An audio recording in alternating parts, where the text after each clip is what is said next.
Thank you, Madam Chairman. It is a pleasure to welcome a fellow Coloradan and constituent, Brian Greenley, to the committee. Mr. Greenley is the president of Greenley Enterprises Corporation, DBA, Maaco Collision Repair and Auto Painting in Littleton, Colorado. He has established the most successful Maaco franchise in history, growing his business from a humble beginning of 6 employees, a 9,000 square foot location with $400,000 in annual revenue, to his current business of over 30 employees with 17,000 feet of workspace and $4 million in revenues. Mr. Greenley has received several industry awards, including the International Franchise Association's Franchisee of the Year Award.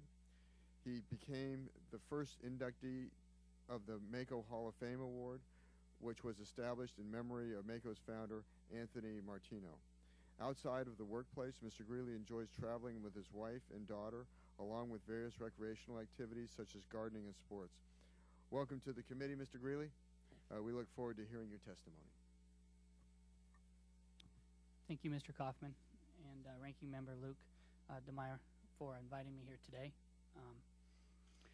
My name is Brian Greenley, and I do own the Maaco Auto Painting Collision Repair in Littleton, Colorado. Maaco itself has 475 stores nationwide and is the largest chain of its kind. My franchise provides an economical choice to customers for auto painting and collision repair. When I purchased my franchise in 1991, I was at the young age of 21. I'm proud to say that my company has grown every year except for one over the past 20 years. I started my business with 6 employees, as Mr. Kaufman's told you about. Today, I do employ 31 full-time employees. Nationwide, there's 900,000 franchise small businesses, employing nearly 21 million workers. It's not my position today to convince you of the importance of small business, but to explain what makes my small business successful. It did not take me long to understand that my service competes for discretionary income. My customers have a choice of how and where they spend their money. One key factor was to maintain a cost-effective service that delivers quality, convenience, and most importantly, value.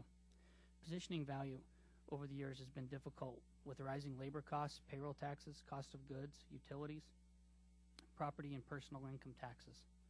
One way I've overcome these obstacles has been to increase productivity levels through streamlined production methods and a strong emphasis on advertising and customer retention. I have always reinvested my profits into my business for additional advertising, expansion, and quality staffing. Earlier in my career, I purchased a plot of land and constructed a state-of-the-art facility. This was done with the assistance of the SBA 504 in 1997. With this assistance, I was able to achieve my goals to increase revenues while expanding my staff and adding new products and services. At this time, striving to control costs. I believe the SBA is a crucial source of funds necessary in maintaining, growing the small business community to continue to add jobs, which is crucial to the economy, especially today. As I have explained my business, I have learned the importance of positioning and leveraging my brand, personal relationships, and buying power to maintain costs. One area of concern is the rising cost of labor, which has more than doubled over the past 20 years. Along with labor costs, higher payroll taxes, and workers' comp insurance, it has made it difficult to maintain a healthy gross margins. As a retailer of most competitively priced product and service, I have to lower my gross margins in order to increase revenue. One example is maintaining the lowest advertised price for an entry-level paint service. In 1991, this advertised price was $199. Today, it's $249. It's only a 25% increase. Advertising and promoting my business is essential in the success I have achieved year after year. I have increased my advertising budget by more than 10% and managed to increase gross sales by 5% following a record year in 2009. It's only through my ability to aggressively increase customer count that I keep my business successful, but constantly rising costs that make it more difficult to provide value for customers. I would therefore respectively ask legislators to understand the impact that any legislation has on job-creating small business community. For example, higher taxes, national health care, reform legislation, and such legislation as the Employee Free Choice Act. Even with increased sales, profit margins remain a challenge to maintain. With small business, tax incentives would be would be to invest in our own companies. I have made that choice to keep my employees who have invested many years of their time. It is not my intention to reduce costs by cutting jobs.